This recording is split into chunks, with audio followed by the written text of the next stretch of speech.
Good day and welcome to Medley School's tutorials. Today in our economic studies, we shall be looking at concepts of demand and supply. Concepts of demand and supply. We'll start with demand. We'll try to know what demand is all about before we get into supply. What is demand?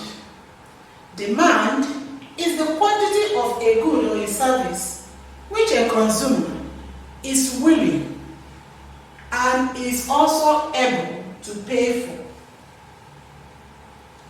Demand is the quantity of a good or a service a consumer is willing to purchase and he or she is able to pay for it.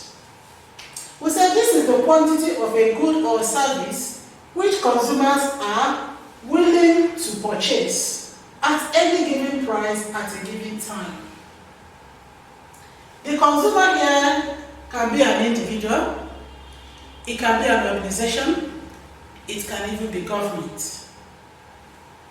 What you should concern yourself is the consumer is buying a certain quantity of good or service, willingness at a particular price, is willing to purchase at any given price at a given time. In discussing demand, there are three things you should be mindful of. Demand must go with price. There must be a price attached to demand. Because if you do not attach a price, for instance, if I say the cost of a motor car is 0, everybody will want to have. But the moment I attach a price to it, the desire to have it will be reduced. So demand must be backed up with price.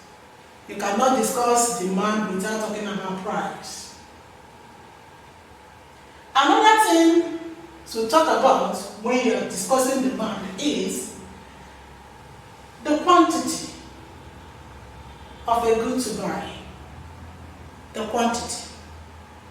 The quantity must be what the consumer is willing to buy. The consumer is willing to buy and also has what? The ability to pay for it. If you are just willing to buy a particular quantity, you desire to buy a particular quantity of a product, and you do not have the money to buy it, you cannot call it demand. There must be ability to pay at that material time and the price ruling for that product. The third thing to look at or to consider when we're talking about demand is that demand is a flow. Demand of a particular good over a period. The period might be per day, per week, or per 2 weeks, depending. It must be a flow. It is not just a purchase at a particular time or an isolated purchase. It is a flow. And when you talk about demand, relating it to quantity and ability to pay, you differentiate it from want. Want is a mere wish or desire to have something. Want does not have the ability to commit or to buy attached to it. We can liken the want to our adage that says, if wishes were horses, beggars will ride. If to want something is, if you want it, you have it. Everybody will want to have everything. That is where demand differentiates from want. We now go to effective demand. Effective demand is a desire or wish to have something backed up by the ability to pay at the prevailing price. Effective demand is desire, wish, to have something. Backed up by what? Ability to pay for that particular desire at the ruling price. Ability to pay for it at the prevailing price.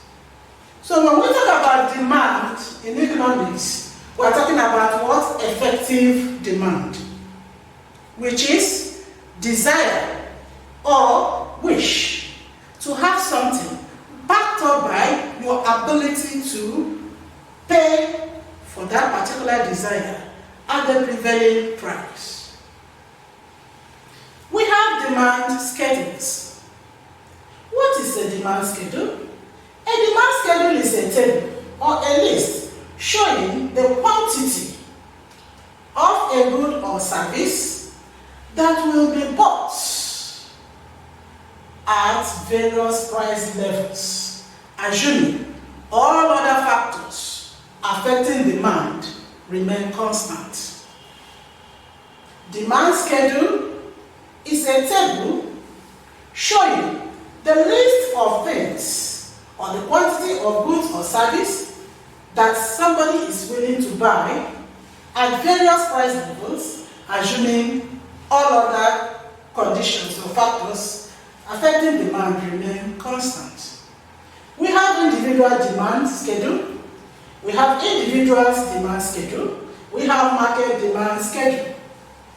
Individual market demand schedule is one person's demand per period or per week for a particular product at various prices. At 100 naira, this individual wants 20.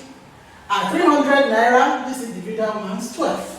That is individual demand schedule. We have in a market, you have different people inside the market. We have illustrated this here with Olu, Ada, and Usman. They are all individuals in the market buying a particular product per day or per period or per week, depending. Here we have stated per week. What would Olu buy when the detergent is 100 naira? Olu will pick 20, Ada will pick 18, Usman will pick 28. And so it is from 150 to 300, the various quantities they will demand per week. This is it. When you sum up this demand together, you will have the market demand schedule per week for this particular product. When you sum Olu, Ada, Usman, and probably any other individual buying detergent, you will have the market demand schedule. Let's look at the other branches or how this demand schedule will be represented in a curve. Having looked at the demand schedule, let's look at what demand curve is. Demand curve is a graphical representation of the relationship between price per unit of a product and the quantity of that product the consumers are willing to buy at that price. Normal demand curve slopes from left to right. We have individual demand curve and we have market demand curve. In the graphical representation, the y-axis represents the price, and that is the vertical line, while the horizontal line represents the x-axis and the quantity demanded. When you have demand schedule and you want to represent it on a graph, as we have shown here, the vertical line, which is the y-axis, represents the price, and the horizontal line, which is the x-axis, represents the quantity demanded. Drawing from our demand curve, represented by the prices as shown here, 100, naira, 150, 200, and so on, and the various quantities demanded. If you plot it correctly, at the point where the price of goods is 100 naira, you saw that 20 of the quantity of that particular product was demanded. you indicate it. You just follow it straight, indicate it on your graph sheet. 150, you indicate it. By the time you indicate it correctly and you draw the line, you will see that a normal demand curve slopes from the left to the right. We also have abnormal demand curve, which does not slope from left to right. Rather, it slopes backward, showing that it is not always true that increase in price of commodity leads to drop. It's not always true that increase or drop in price of commodity also leads to increase or drop in quantity demanded. Meaning that sometimes prices can remain the same, prices can increase, quantity will not increase. Or prices may fall and quantity will remain the same. And that will give you an abnormal curve, just as we have it here. Be mindful of it. This is a normal demand curve, which says that at a lower price, more quantity will be demanded. At a higher price, lesser quantity will be demanded. The reverse is here. The price may fall and quantity will not increase. Price may fall, quantity will not increase. Price may rise and quantity will not increase. What are the reasons for such an abnormal demand curve? We have these reasons here. Quality related price issue. You see that with the rich, the higher the price, they feel that the quality of the goods is higher when the prices are higher. But it is not always true, but that is what the rich believe, and most individuals, they believe that when quality is high, price will be high. Another reason for this abnormal situation is articles of ostentation. Articles of ostentation. In this kind of goods, it is just to show off ego. So, whether the price falls, the users will want to show off that, yes, we belong. Another issue that may cause it is articles of inferior value or giving goods. That is for the lower class. Things that are of necessity. Things that you just need, like kerosene. Whether the price goes up or it does not go up, you must buy it. And goods like that fall under this kind of abnormal situation. And the last there, we have speculation. When prices go up, the tendency is that people will want to buy. And quantity demanded may increase for the fear that, oh, the price may increase further. Or some goods that are seasonal, like when you have festive period, you see people buying so many things.